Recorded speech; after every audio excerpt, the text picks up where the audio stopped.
Welcome back to the Talking Hedge. I'm Josh Kincaid, Capital Markets Analyst and host of your Cannabis Business Podcast.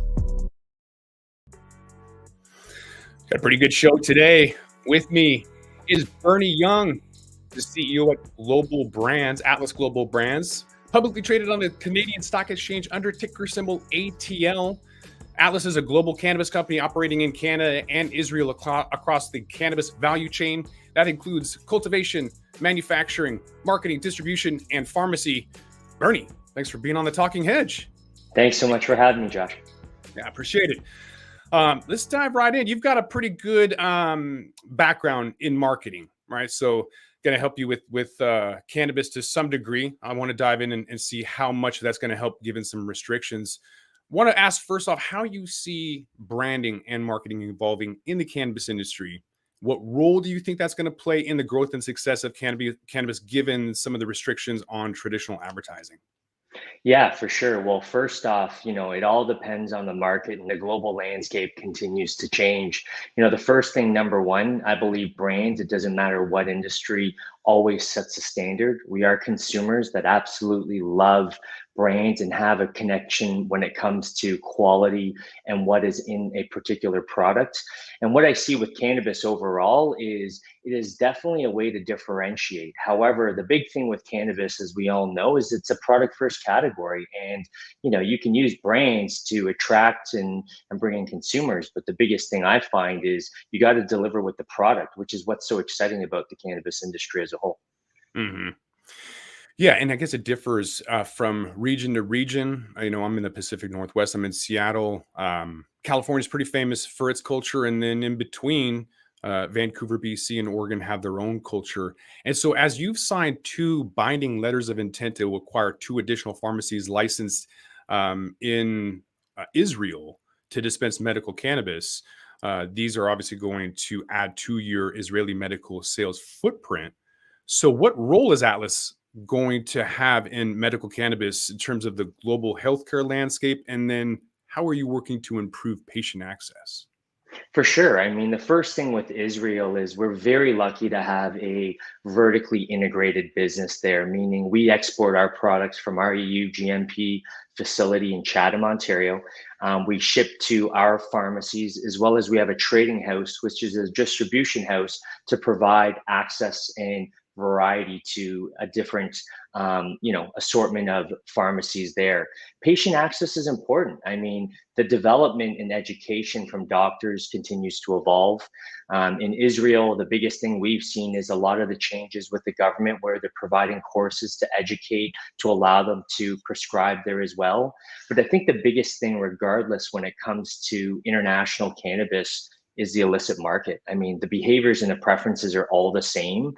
Consumers look to smoke cannabis or use oils to aid pain and anxiety. So there's a lot of that education from, but truthfully speaking, there's a big conversion of those consumers, and the trust of the products will take time as the markets open up in both medical and recreational markets.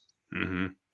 Yeah, I would imagine even with that black market, there's a lot of arbitrage opportunities in there. We'll get into some pricing down the line here, but that'll definitely get squashed with global legalization. That'll be interesting to see how that plays out. As you guys are kind of expanding, you guys have announced enhanced brand and SKU, like you'd mentioned.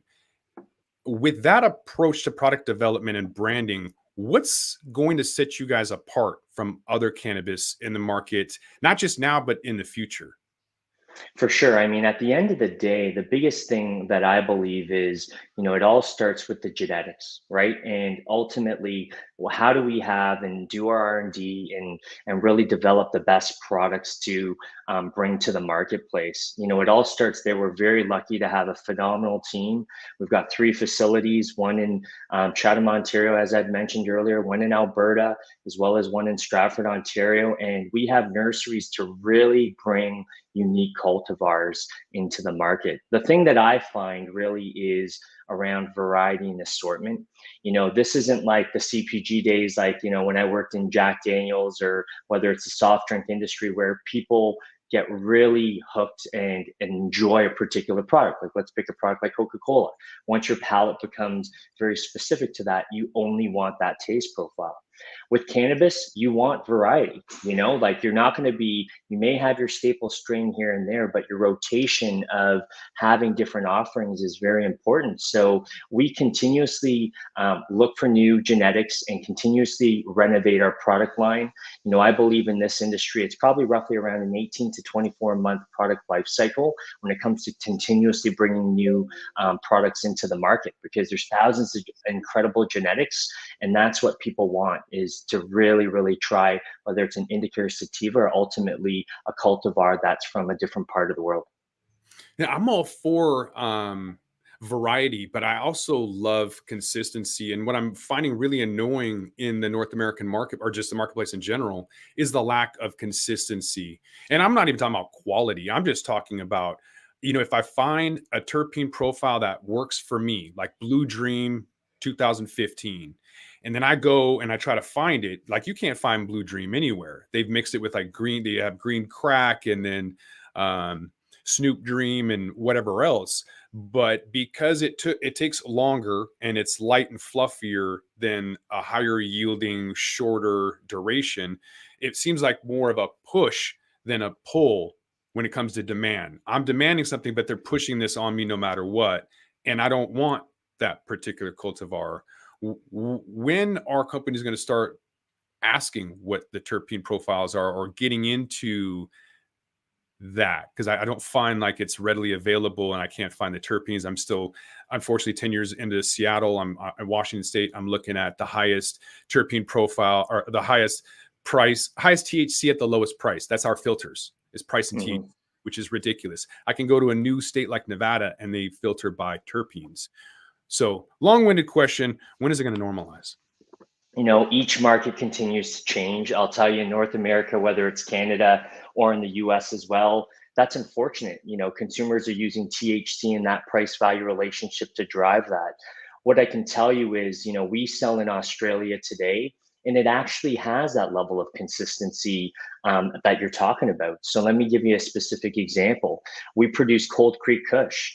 And I don't know if everyone knows in the global markets, but Australia is a very specific market where it is strain and cultivar specific, meaning that if the doctor writes Cold Creek Kush and you go to the pharmacy and you ask for Cold Creek Kush, if they don't have it, there's no substitute. So there's a great example of consistency. Whereas, in other markets, when you get your script as a patient, that's where, how do you convert and bring your consumer to your brand or your strain and cultivar? So each market is working very different. That is something that's actually quite compelling, which I like, to your point, because if you look for a particular strain, like I mentioned, our Cold Creek Kush, you consistently want that. And there's a level of product quality, and more importantly, you have an expectation, and that's always there. And that's what's very, very compelling about that market. A market that's really heavy in regulations. You've got some experience navigating some regulated industries with controlled products. You have Atlas brands already distributing in 8 countries. How do you navigate that complex regulatory environment? What types of challenges have you faced? If you can kind of give some examples on expanding worldwide to get more market share. Yeah, I mean, the biggest thing is each market really behaves differently when it comes to the government regulations. For example, a lot of let's pick Germany as an example. When you're shipping out there, they have specific stability testing requirements for all of the products, as they want it to be able to be consistent once that product is over in that marketplace. Whereas when you have other markets such as Israel that we're in, there's different ways to get in a product, where you have it shipped over in bulk, or perhaps packaged in Canada and shipped over as well, which then follows different testing. And then it comes down to anhydrous testing, which many people would probably know, and it's around that moisture level, making sure that that consistency is there. So really, you have to follow what are the requirements and the specifications set in those markets. We're lucky to have a fantastic regulatory and quality team that really focuses and does that homework proactively, and is very collaborative with the government bodies and our distribution partners internationally as well. So that's really been advantageous for us. But again, to what you said earlier, is you can ship products, here and there, But really, Atlas Global Brands is about having consistent quality product into the marketplace and building a distribution network so that on the other side, patients and our customers and the pharmacies have a level of expectation of what we're going to bring. And more importantly, the new offerings and the different types of patterns that we're going to do when it comes to adjusting to the preferences of what their patients or consumers want. So that's how we're really thinking about it strategically. Mm-hmm. Yeah, and I don't think a lot of people are looking at distribution strategically. They look at branding and they look at hype, hyperbole. But I really think that if more athletes and musicians and whoever is coming out with cannabis brands would look at the importance of distribution, because you can have the best product, and if it isn't distributed properly, no one's going to see it. And I really think that that's one of the crucial aspects of this industry and why it's important moving forward with the ability to advertise and sell online, or at least to have a marketplace, a digital business to business marketplace where you can cross borders, where genetics, well, you're talking about genetics and how important that's going to be. Individual states already think they have the fire. I interview people all the time, people in Maryland that are coming on board like, we have the fire, and I'm laughing because I'm like, you're a meme. You have no control over who, you're not vertically integrated, so you have no control over that. Bernie, do have vertical integration. You do have control over that. But there are some aspects that I kind of want to dive into and poke at. So I have a few questions about celebrity cannabis specifically. So let's dive into that. Snoop Dogg granted you guys at Atlas Global to use his name, likeness, and to sell cannabis products internationally. So you were quoted as saying that Snoop Dogg is one of the most iconic figures in cannabis culture, and it's an honor to collaborate with him. Consumers love Snoop, and our collective goal is to deliver premium products in all cannabis categories that'll be consistently exceed customer expectations. So question one, how does Atlas plan to differentiate their Snoop Dogg branded products from other celebrity branded products in the market? Yeah, I mean, celebrity brands, we've seen it over the years. The biggest thing is we are going to create a new brand in the marketplace as we kind of relaunch things. And there's very important specifications on that. I mean, the biggest thing I find with brands, and I'll tell you in the international markets and the insights we've seen, are a couple things. Number one, there is zero brand equity in international markets. So if you were to ever join me, and I would love to host you in Tel Aviv, Israel, if you were to walk into one of the dispensaries there, they look like recreational shops. Of course, you need your medical script to go in, but the behaviors and the preferences are different. So Josh, you and I walk to the pharmacist. We look at 5 different products. What do you choose between A, B, C, D, and E? Is one popcorn bud? Is one too dry? Is one meeting your expectations? Yes, you'll know the strain or cultivar, but what is going to meet your expectations? Then you see Snoop beside it, which again, I believe in price value relationship. You're not going to overprice and try to trick the consumer. I really don't believe that. The consumer speaks, you follow the insights and you do that. And the price value relationship of converting and having that price point where they will have an expectation that this is Snoop's product and a quality level that they're going to expect in the bag appeal, that's going to deliver. So I'm going to be able to, with Snoop and the new brand, be able to drive trial. But more importantly, it's the organization of Atlas Global Brands to confirm the bag appeal and the quality in the product itself to drive repeat purchase. And that's our strategy when you think about that full 360 circle of how we're going to bring consumers to our trademark and drive momentum and build and grow market share in the space. And it sounds very simple, and it is. You win consumers, and you convince them that you're worth their wallet and you're worth the money that they invest in your products. And that's how we're going to do it, consumer by consumer. I'm going to push back on that a little bit because I haven't seen it done in a decade. I haven't seen it successfully done. So I've got to ask you how specifically you're going to do that, because what I've seen is that people just slap their name on trash. And so I'm curious what his involvement is and how you're going to ensure that's going to happen. You've got celebrity brands that don't sell well at all. They don't even stand out from the crowd. From consumers like Jay-Z, Justin Bieber, Gwyneth Paltrow, Rosario Dawson, even Mike Tyson, he's got to do his little ear thing in order to get any kind of recognition or notoriety, and people still don't even care. It's going to be about price and convenience. Those are the two kind of standard things that people care about. Quality, consistency, all those other things are going to be expected, not appreciated. So the data and dispensary owners say celebrity brands don't stand out to consumers on a crowded dispensary shelf. Another notable example of a failed celebrity cannabis partnership is Drake and Canopy Growth. It almost would make sense with your ticker symbol ATL to partner with Big Boy and Andre 3000 of Outkast, like being an old school, rapping about ATL. I mean, Atlanta's got a ton of rappers coming out. So what made Atlas decide to partner with Snoop? Obviously he's a big name, but I feel like you're having to dig yourself out of a hole before you even start. You're like a turnaround company, essentially trying to turn this around, not turnaround company, but turnaround concept of celebrity cannabis, because it's never worked.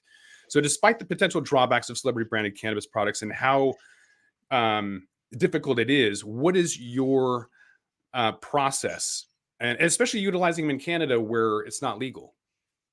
Yeah. So first off, from the comments that you made around some of the celebrities and the brands, I agree. I think in the beginning, when legalization happened, people thought, hey, I can slap a celebrity name on this and convince the consumer to buy it. The biggest analogy I always tend to use is Red Bull. Let's be honest, Josh, the product tastes like crap, but the marketing and positioning enabled, the consumer to overcome those taste barriers to actually want to drink the product because it gives you wings. In this case, you can't trick the consumer. You slap any brand celebrity on it. If it's garbage weed in the jar, they're never coming back. And you know what? I think a lot of people thought that was a fast way to build brands in the market, and they thought they can trick the consumer. The cannabis culture has been around for hundreds of years. Like, it's always been here. And so that culture and expectation is there. When you think about Canada and what we're going to do, there's a lot of specific brands that have done it very well. And you're right, product quality and expectation, that's table stakes. It really, really is.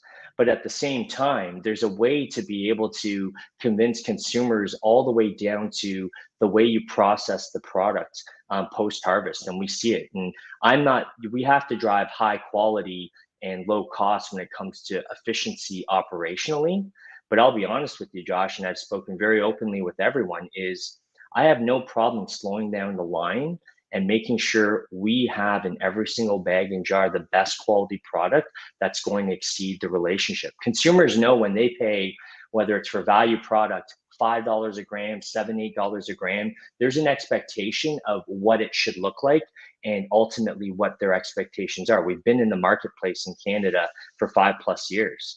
With Snoop's new brand that we plan on launching, it's going to be very focused on not just the product that we talked about, that expectation, but there's going to be the preferences, there's going to be the touch and feel. It's all of the 5 senses that we expect from consumer products. This is a consumer product game. However, we have to learn how to work within the regulations and be able to really, adjust to consumers' thought process and ultimately convince them that our products are worth what they are.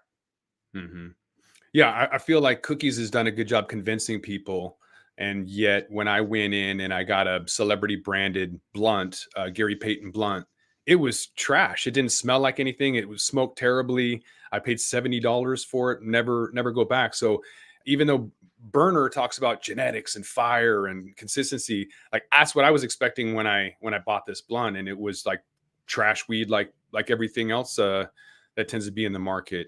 So I am obviously a little bit skeptical.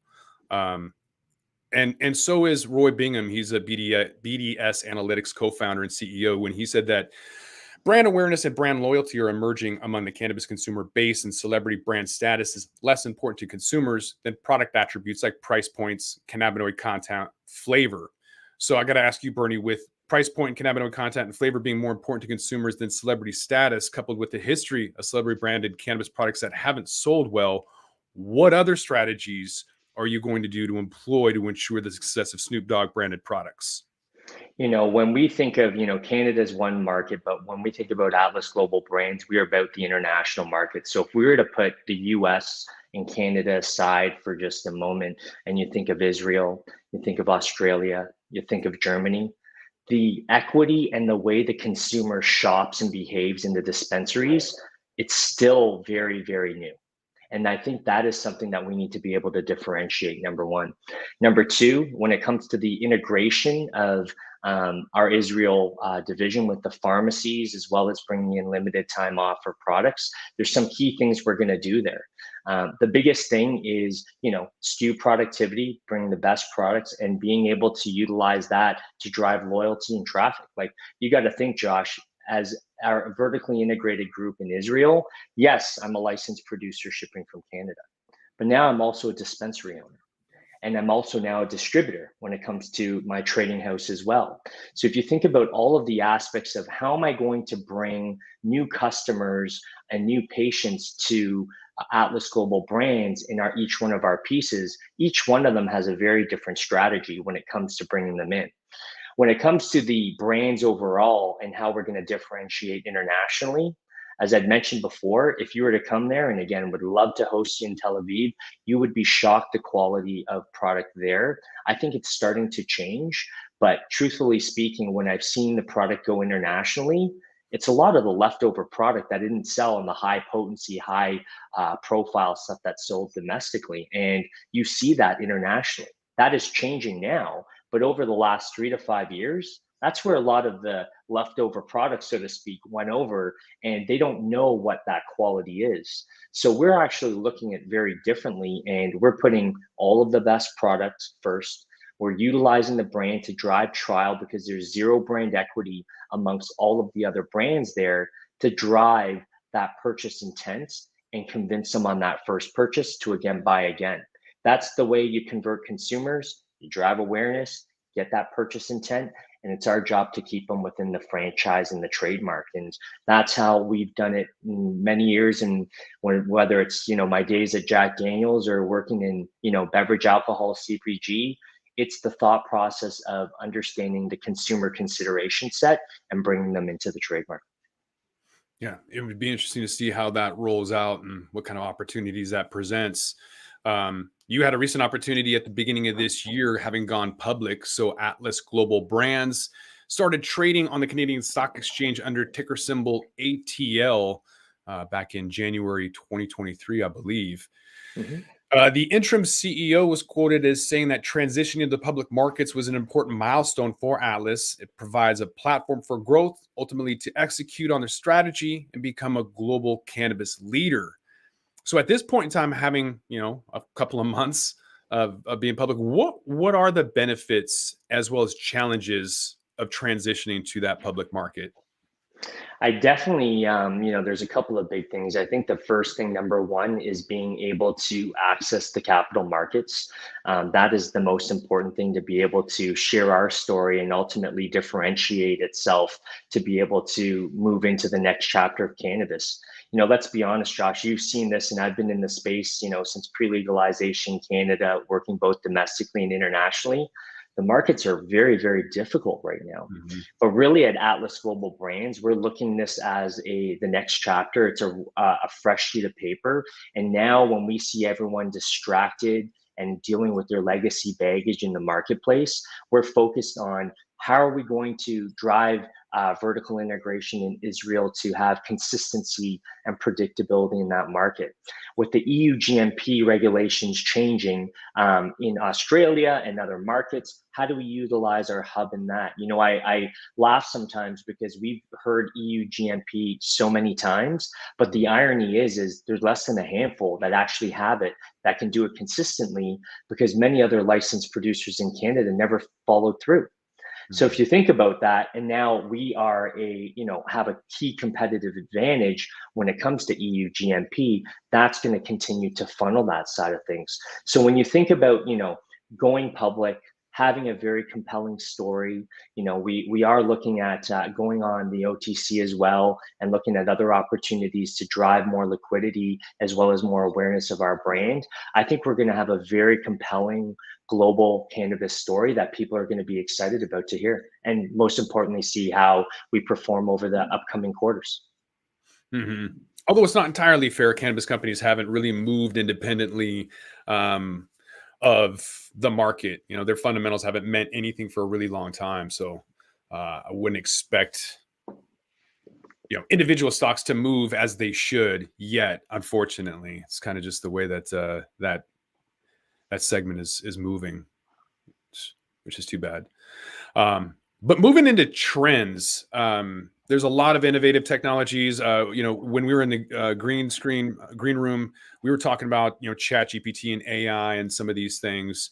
And I'm wondering if there's any just technology in general. It seems like there hasn't been a lot of consumer products outside of maybe like you know, dab vape technology, but you know, the toker poker and little like gadgets and stuff like that. It doesn't even have to be like crazy technology, but it doesn't seem like there's been a lot of focus on the consumer end, more on the back end technology. But regardless of it's B2B or B2C, have you seen any technology or anything innovative that will maybe help with the cannabis industry in general, or something that you guys are going to be adapting?